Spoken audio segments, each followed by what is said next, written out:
प्रभु की दया और अनुग्रह से आप सभी लोग अच्छे हैं, ऐसा मैं विश्वास करती हूँ। तो हम पिछले दिनों से कई व्यक्तियों के बारे में हम सीखते आ रहे हैं। तो आज हम एक ऐसे व्यक्ति के बारे में सीखेंगे जिसे अपने ही लोगों ने उसे इनकार किया, उसे छोड़ दिया, फिर वापस दोबारा उसे बुलाकर उसने क्या किया, सारे शत्रुओं के हाथ से उसने छुड़ाया। तो ऐसे ही एक शूरवीर सुरमा के बारे में आज हम सीखने वाले हैं। आइए छोटा सा प्रेयर करके हमारे क्लास में हम आगे जाएंगे। प्रमाण पवित्र परमेश्वर तेरे नाम की स्तुति करते हुए तेरा धन्यवाद देते हैं परमेश्वर। पिछले दिनों से प्रभु जो कृपा दिया इसके लिए तेरा धन्यवाद देते।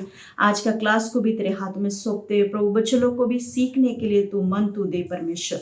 प्रभु महान पवित्र परमेश्वर, प्रभु बचपन से उनके हृदय में बोया जाने के लिए प्रभु तेरा वचन उग के आने के लिए तू कृपा तू दे।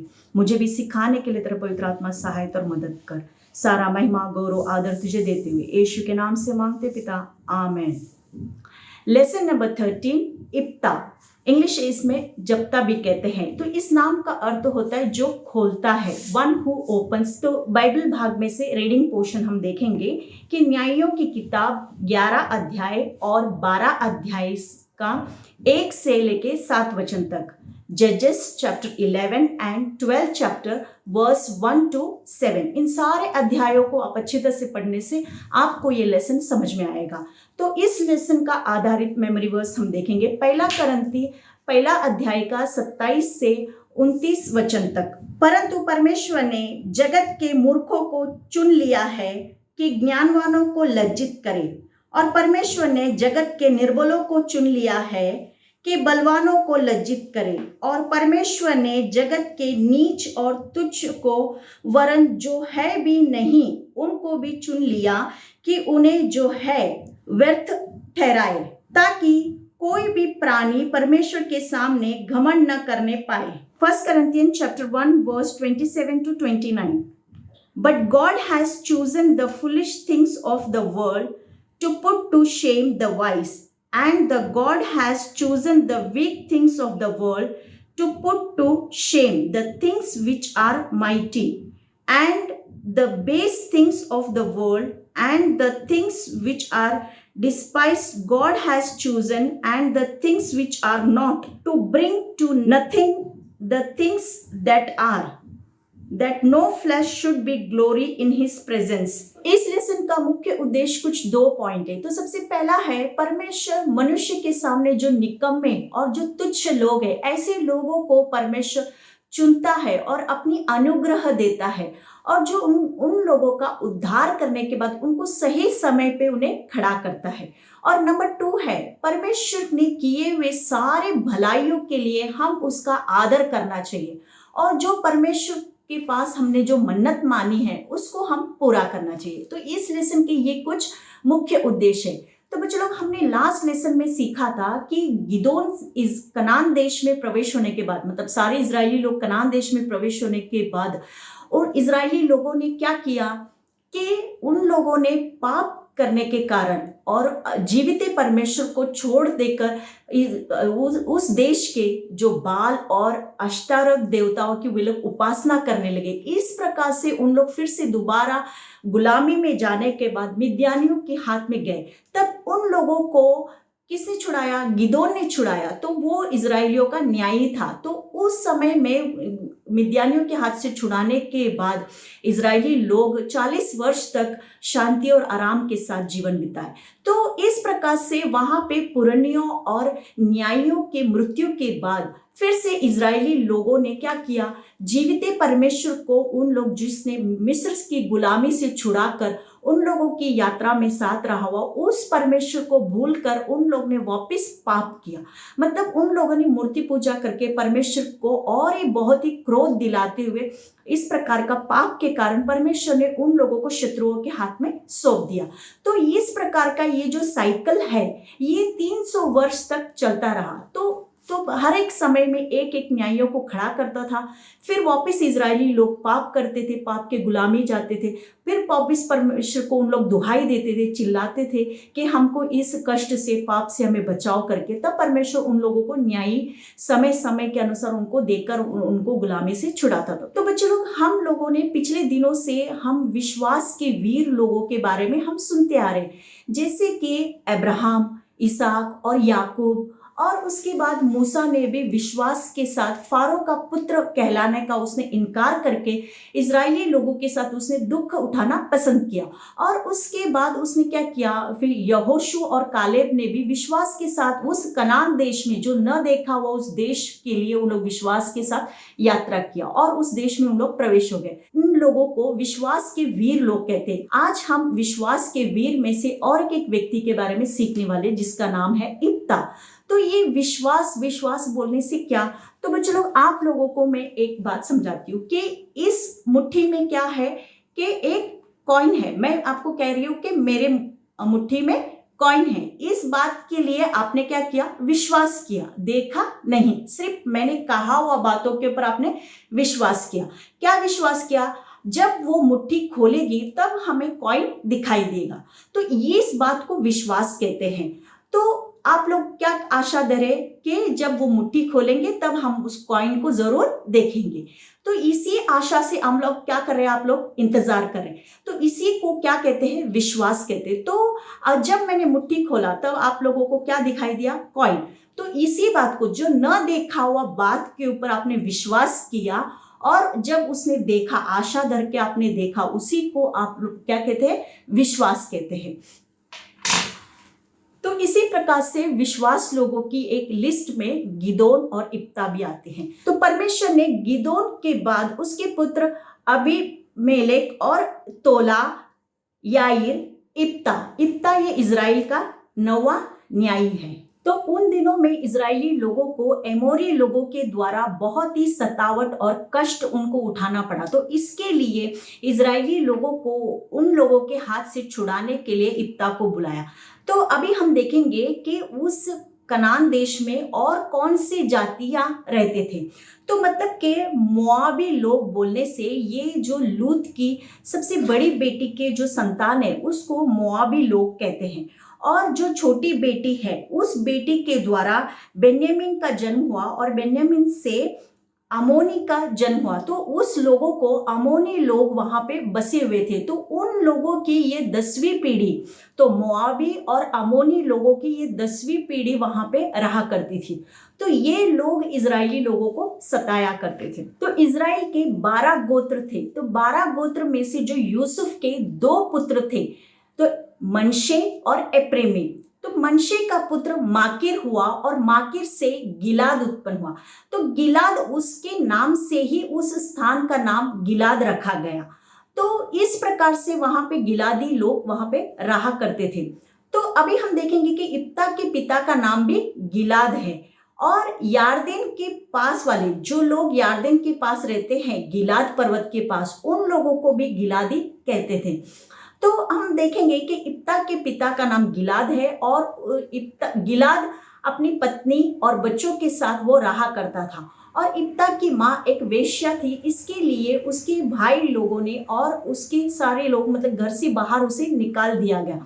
तो मतलब यहाँ पर इप्ता ने उन भाइयों के साथ और उसके पिता के साथ उसने कुछ भी झगड़ा या वाद विवाद न करते हुए उसने चुपचाप उस देश से निकाल देने के बाद वो जाकर तोबा देश में वो रहने लगा। तोबा इस नाम का अर्थ होता है बेहतर, मीन्स बेटर। तो वहां पे वो कुछ मित्रों के साथ वहां पे रहते थे। उसके मित्र कैसे थे, वो लुच्चे थे और उन के लोगों के बीच में ही वो रहा करता था। और वहां पर उसने एक शूरवीर शुरमा का नाम भी वहां पे प्राप्त किया। इस प्रकार से इप्ता का वहां पे जीवन बिताते समय फिर कुछ दिनों के बाद अमोनिया का राजा इजरायली लोगों से वो युद्ध करने के लिए आया। तब गिलाद के जो वृद्ध लोग हैं और पुराने लोग मिलकर उन लोग सब लोग इप्ता के पास तोबा देश में जाकर उससे कहने लगे कि अमोनियों का राजा हमारे ऊपर चढ़ाई करने के लिए आया है, इसके लिए तू हमारे साथ चल और हम सब मिलकर अमोनियों के राजा के साथ युद्ध करेंगे। इस प्रकार से वहां पे गिलाद के वृद्ध लोग इप्ता को बोलते समय तब इप्ता कहता है कि क्या तुमने मुझे और मेरे पिता के घर से बैर करके मुझे निकाल नहीं दिया था? क्यों अभी संकट आने पर मेरे पास आकर मुझे सहायता मांग रहे हो करके इप्ता इस प्रकार बोलता है। तब गिलाद के वृद्ध लोग कहते हैं कि नहीं, तुझे हम गिलाद के सारे लोगों के ऊपर प्रधान करके और सेनापति करके नियुक्त करेंगे और तो हम हमारी ओर से तू लड़ाई कर। इस प्रकार से वहां पे गिलाद के वृद्ध लोग इप्ता से कहते हैं। तब इप्ता कहते हैं, क्या तुम सचमुच मुझे प्रदान करोगे क्या? गिलाद के वृद्ध लोग कहते हैं कि निश्चित, परमेश्वर इस बात को सुन रहे, हमारे और तेरे बीच की बात के अनुसार हम जरूर निश्चित करेंगे करके, और परमेश्वर ये बात सुन रहा है करके इस प्रकार से गिलाद के वृद्ध लोग कहते हैं। तो इप्ता को अपनी मन की बात कहने के लिए नजदीक का व्यक्ति, ऐसा विश्वास योग्य व्यक्ति कोई नहीं था। इसके लिए इप्ता ने क्या किया, गिलाद के मिस्पा के पास गया। मतलब ये गिलाद का मिस्पा ये यहोवा का एक स्थान है, तो वहां पे आकर ये एक अलौकिक स्थान है। तो इस मिस्पा का अर्थ होता है ये पहरे का मीरार। तो याकूब और शमूएल भी आकर वो यहाँ पे आराधना किया करते थे। तो इसके लिए इप्ता भी आकर वो अपनी मन की सारी बातें वहाँ पे मिस्पा पे यहोवा के सामने वो बताने लगा, और अमोरियों के पास वो युद्ध के लिए जाए कि नहीं, इसके लिए परमेश्वर के पास वो सहायता मांगने के लिए वो मिस्पा गया हुआ था। तो ये है ना, दो जगह के मिस्पा है, एक गिलाद का मिस्पा और एक बिन्यामीन का मिस्पा। तो ये जो गिलाद का मिस्पा है वो यरूशलेम से 5 मील के अंतर में है। तब इप्ता ने अमोनियों के राजा के पास ये दूत कहला भेजा कि तुझे मुझसे क्या काम कि तू मेरे देश के विरुद्ध लड़ने आया करके। इस प्रकार से वहां पे इप्ता बोलते समय तब अमोनिया के राजा ने इप्ता के पास ये संदेश दूत भेजते हुए उत्तर देते हुए कहा कि जब इजरायली लोग मिस्र देश से आए रहे थे, तब उसके पहले ये सारा प्रदेश वो मेरा था करके। इसके लिए बिना झगड़े के, बिना युद्ध के ये देश मुझे दे दो करके अमोनियों के राजा का ये उसका विषय था। तो इप्ता कहता है कि ये विषय के लिए यहोवा ही मेरा और तेरा न्याय करेगा करके। तो इस विषय के लिए इन दोनों के बीच में ये वाद था। लेकिन इप्ता अमोनिया के राजा को ये समझाने का प्रयत्न कर रहा था कि, और उसे स्मरण दिला रहा था कि जब इजरायली लोग मिस्र की गुलामी से छूटकर उन लोग कादेश के जंगल में और मेरिबा के पास आने के बाद, तब उन लोग ने क्या किया कि एदोम के राजा से उन लोग ने इजाजत मांगा कि हमको तेरे देश से होकर जाने दे करके। तब एदोम के राजा ने उन लोगों को इजाजत नहीं दिया। इसके लिए उन लोग ने क्या किया, इस सरहद से मतलब बाउंड्री से होकर इजरायली लोग एक देश मोआब के देश में भी उन लोग आते समय मोआब के राजा से उन लोग इजाजत मांगा कि हमें तेरे देश से होकर जाने दे। तब मोआब के राजा ने भी उनको इजाजत नहीं दिया। तो उन लोग ने क्या किया, ये जो सरहद है, ये बाउंड्री से होकर उन लोग इस अम्नोन के राजा के पास भी उन लोग इजाजत मांगा, तभी भी उन लोगों को जाने के लिए इजाजत नहीं दिया। मतलब ये जो एदोम के राजा, मोआब के राजा, ये अम्नोन के राजा, इन लोगों ने इजाजत नहीं देने के कारण इन लोग सरहद से होकर इन लोग क्या किया, यारदेन नदी और यब्बोक नदी के पास उन लोग आते हुए ये सारा देश परमेश्वर ने उन लोगों को, इजराइल लोगों को दिया। तो यही बात उन लोगों को वहां पे इतना याद दिला रहा है कि हमको परमेश्वर ने दिया, हम तो न्याय और नीति से हम लोग इस देश को कब्जा किया। जब मोआब के राजा ने भी, मतलब जब बालाक राजा ने भी हम लोगों को कुछ बोला नहीं, कुछ किया नहीं, और 300 वर्ष तक हम लोग इसी देश में बसे हुए, तब तक आप लोगों ने कुछ भी नहीं किया। तब इप्ता कहता है कि मैंने तेरा अपराध नहीं किया, इसके लिए तू मुझसे युद्ध छेड़कर ये बुरा व्यवहार नहीं करना। तब यहोवा का आत्मा बल के साथ इप्ता के ऊपर उतरा और इप्ता एक क्रियाशाली व्यक्ति बन गया, मतलब बलशाली व्यक्ति बन गया। तब इप्ता ने मिस्पा में जाकर वो यहोवा के पास एक मन्नत मानी कि जब मैं अमोरियों के विरुद्ध लड़ाई करने के बाद मुझे परमेश्वर ने एक बड़ा जय देने से, मैं उस जय के साथ लौट के आते समय तब मैं परमेश्वर के लिए एक होम बलि चढ़ाऊंगा करके।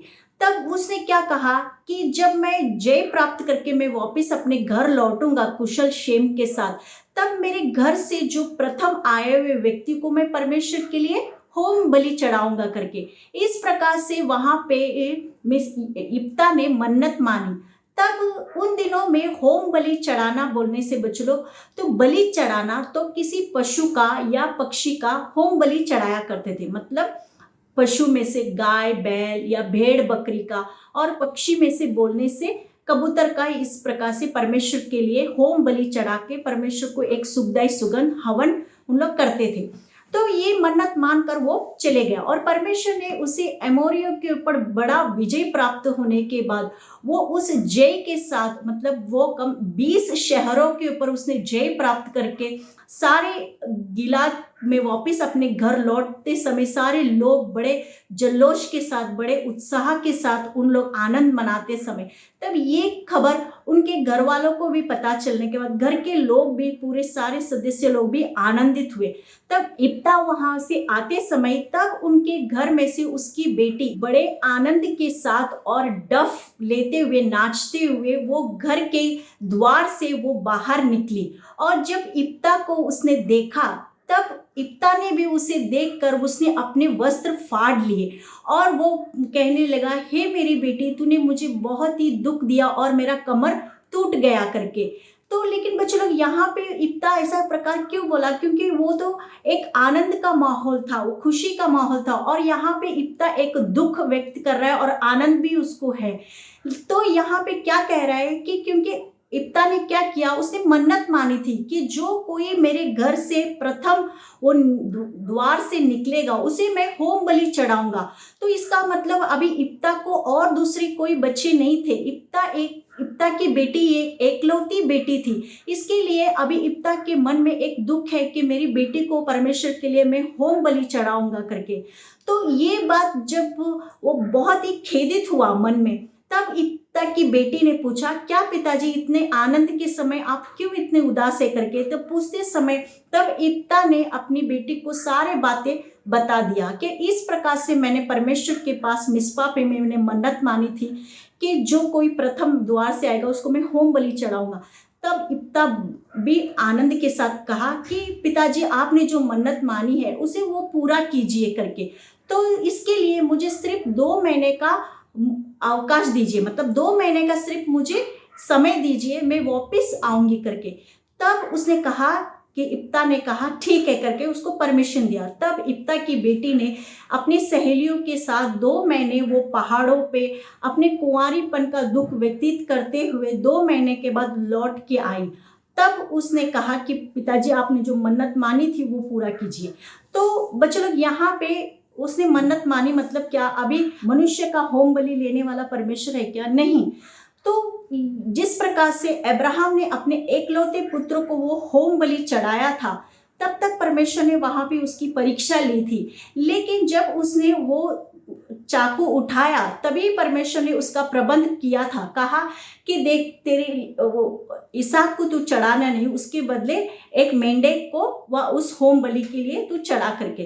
तो इस प्रकार से यहाँ पे भी इप्ता को उसने क्या किया, परमेश्वर ने उसका होम बलि लिया नहीं। मनुष्य का प्राण लेने वाला परमेश्वर नहीं है। मतलब यहाँ पे जो होम बलि चढ़ाया मतलब कि वो आई जीवन भर वो बिना शादी के, बिना विवाह के उसने अपना जीवन परमेश्वर के लिए समर्पित करी और वो मंदिर में अपना जीवन व्यतीत किया।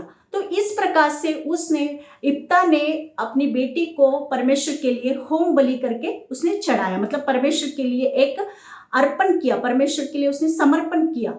तो इस प्रकार से इप्ता ने भी परमेश्वर के लिए जो मन्नत मानी उसने वो मन्नत को भी पूरा किया। अम्मोनियों पर विजय प्राप्त होने थोड़े दिनों के बाद तब एप्रैमी सारे पुरुष लोग इकट्ठा होकर सपोन में इप्ता के पास वे लोग आए और कहने लगे कि क्या जब तुम सारे लोग अम्मोनियों के साथ झगड़ा हुआ था, मतलब अम्मोनियों के साथ जब युद्ध के लिए गए तब हमें संग बुलाया क्यों नहीं, हमें संग लेकर युद्ध के लिए चले क्यों नहीं? इस प्रकार का उन लोग का वाद था। इसके लिए उन लोग बड़े क्रोध के साथ, गुस्से के साथ उन लोग इप्ता के पास आकर उन लोग कहने लगे कि हम तेरे घर के समेत जला देंगे करके उस मनसा से उन लोग युद्ध के लिए आए हुए थे। तब इप्ता उन लोगों को समझाता है, कहता है जब मैं अम्मोनियों के साथ युद्ध के लिए झगड़ा हुआ था तब उस समय में मैं तुम्हारी सहायता मांग रहा था, लेकिन तुम मुझे सहायता करने के लिए, मेरे साथ युद्ध के लिए आने के लिए तुमने इनकार किया। इसके लिए मैं अपनी जान हथेली पर रखकर और सारे गिलादी पुरुष लोग मिलकर हम अमोनियों के साथ हम युद्ध किया, तब यहोवा परमेश्वर ही ने उन लोगों के ऊपर जय दिया और सारे शत्रुओं को हरा दिया। तो इस प्रकार से इप्ता उन लोगों को बोल रहा है। फिर इप्ता ने सारे गिलाद के पुरुषों को इकट्ठा करके वो युद्ध के लिए तैयारी कर रहा था। तब यहाँ पे एप्रैमी लोग हैं, ये जो एप्रैमी लोग क्या कहने लगे कि ये जो मनशे और एप्रैमी के बीच में ये जो गिलादी कौन है, भगोड़े है करके कहने लगे। तो भगोड़े बोलने से डरपोक लोग है करके बोलने लगे और एप्रैमी लोग इन गिलादी पुरुष लोगों को मारने लगे। तब इप्ता ने क्या किया, इप्ता ने सारे गिलाद के पुरुषों को इकट्ठा करके ये यारदन की सारी तराइयों को उसने कब्जा किया और ऐसे सारे पुरुष लोगों की उसने परीक्षा लिया। क्या परीक्षा लिया कि उन लोगों जो इधर से, मतलब ये जो लोग इधर इस पार जाने वाले, नदी के इस पार, यारदन नदी के इस पार जाने वाले हर एक पुरुष लोगों की उसने परीक्षा लिया। क्या परीक्षा लिया, उनसे कहा कि तुम शिबोलेत करके उच्चार करना। जो लोग, ये जो गिलादी लोग हैं, उन लोग ठीक से प्रोनाउंसिएशन करते, उसका उच्चार बरोबर लेते हैं, लेकिन जो ये एप्रैमी लोग हैं उन लोग शिबोलेत का उच्चार ठीक से नहीं लेते, उनको नहीं आता है, तो उन लोग क्या बोलते हैं, सिबोलेत करके बोलते हैं। तो उस समय उन लोगों को पकड़ा, इप्ता ने क्या किया, इन ऐसे लोगों को पकड़कर उन लोगों को वहां पे उसने घात किया, सब लोगों को उन लोगों ने मार डाला। तो उन दिनों में लगभग 42,000 एप्रैमी पुरुष लोग मारे गए। तो बच्चे लोग, यहाँ पे जो शिबोलेत का अर्थ होता है अनाज। तो इस प्रकार से एप्रैमी लोग यहाँ पे उन लोग गलत उद्देश्य से, मतलब चालाकी से गिलादियों से लड़ने के लिए आए, लेकिन उन लोगों की चालाकी और उन लोग खुद फंस गए। तो इस प्रकार से परमेश्वर ने इप्ता को वहां पे एप्रैमी लोगों से भी विजय दिया। तो इप्ता इजरायली लोगों का 6 वर्ष तक वो न्यायी रहा और उसके बाद गिलाद में उसकी मृत्यु हो गई और उसी गिलाद शहर में उसको दफना दिया गया। तो इप्ता के जीवन से हमें बहुत कुछ बातें सीखने को मिलता है। इप्ता जो एक अपना खुद का घर, पिताजी का, उसका संपत्ति सबको छोड़कर चले जाने के बावजूद भी उसने वहां पे कुछ भी वाद विवाद झगड़ा नहीं किया। इप्ता परमेश्वर पे भरोसा रखते हुए और फिर से उसने जो मन्नत मानी उस मन्नत को उसने पूरा किया और हर समय जब युद्ध के लिए जाने से पहले वो परमेश्वर की सारी अगुवाई, परमेश्वर की सारी आलोचना पाकर ही वो एक एक कदम आगे रखता था। तो इस प्रकार से हम इप्ता के जीवन से बहुत कुछ बातें हमें सीखने को मिलता है। आइए हम इस लेसन से क्या हमें सीख मिलता है, ये कुछ बातें हम देखेंगे। तो सबसे पहला पॉइंट है, इप्ता एक वेश्या का बेटा होने के बावजूद भी उसे अपने ही घर के लोगों ने उसे निकाल दिया था और वो तोबा देश में जाकर वहां पे वो रहने लगा। तो ऐसे कुछ लुच्चे लोगों के साथ रहते समय में भी परमेश्वर ने ऐसे लोगों के बीच में से इप्ता को वापस बुला के अपने लोगों के लिए उसको खड़ा किया। तो उसी मुताबिक से बच्चों लोग, हमारे जीवन में भी हम भी एक समय ऐसे पाप के दलदल में, ऐसे पाप में जीवन में हम बिताते समय परमेश्वर ने वहां से हम लोगों को छुड़ाया, हम पापियों को वहां से खींच के निकालकर परमेश्वर ने अपनी दया और अनुग्रह से, मतलब आज की मेमोरी वर्स में हमने देखा कि जैसे परमेश्वर ने इस जगत के नीच और तुच्छ और ऐसे मूर्ख लोगों को परमेश्वर चुनता है, तो उसी मुताबिक से हमारी कोई अपनी खूबी नहीं थी, अपनी कोई योग्यता से परमेश्वर ने हमें चुना नहीं, बल्कि हम पापी रहते समय भी तब परमेश्वर ने अपना प्यार अपने पुत्र को हमारे लिए दिया और उस परमेश्वर का प्यार जब हमारे हृदय में चमका तब हम प्रभु यीशु मसीह को हमारे जीवन में उद्धारकर्ता कबूल किया। तो इस प्रकार से परमेश्वर की दया हम पे हुई, परमेश्वर ने हमें खड़ा किया। लेकिन हमसे भी बहुत सारे लोग इस दुनिया में अच्छे अच्छे लोग हैं, उनसे बढ़कर हम जैसे कमजोर और नालायक अयोग्य व्यक्तियों को परमेश्वर ने प्यार करके चुना। ये परमेश्वर का दया और अनुग्रह है, परमेश्वर का प्यार है करके वही बात वहां पे इप्ता याद दिलाता है। तो नेक्स्ट पॉइंट है, इप्ता जब अमोनियों के साथ युद्ध के लिए गया तब वो एक शूरवीर शुरमा था, लेकिन फिर भी इतना शूरवीर सुरमा होने के बावजूद भी वो मिस्पा में यहोवा के पास जाकर वहां पे वो प्रार्थना किया, याचना किया और परमेश्वर की इजाजत और परमेश्वर की हर एक आलोचना के साथ वो एक एक कदम आगे रखा। तो उसी मुताबिक से बच्चों लोग, हमारे जीवन में भी हमें भी कोई ना कोई क्षेत्र में हमें खूबी होगा, लेकिन उन बातों के ऊपर, हमारे ज्ञान के ऊपर, हमारी शक्ति के ऊपर, हमारे बल के ऊपर हम आधारित न रहते हुए, हम सारे विषय के लिए, आत्मिक बात हो, शारीरिक बात के लिए, हर एक विषय के लिए हम परमेश्वर के ऊपर आधारित रहते हुए, हर एक विषय के लिए जाने से पहले, मतलब हर एक बात, ये काम के लिए जाने से पहले हम परमेश्वर के पास प्रार्थना करना चाहिए, परमेश्वर की अगुवाई पाना, तो ही हमें परमेश्वर हमें अपनी आलोचना, अपनी शक्ति और अपना बल देकर एक एक कदम हमें आगे ले चलेगा। तो अभी हम थर्ड पॉइंट देखेंगे कि इप्ता ने अपनी एकलौती बेटी को इतना प्यार किया था, लेकिन उसको भी उसने परमेश्वर के लिए अर्पण किया था। तो इस बात से हमें समझ में आता है कि उनके परिवार में कितनी समझदारी और ऐक्यता थी।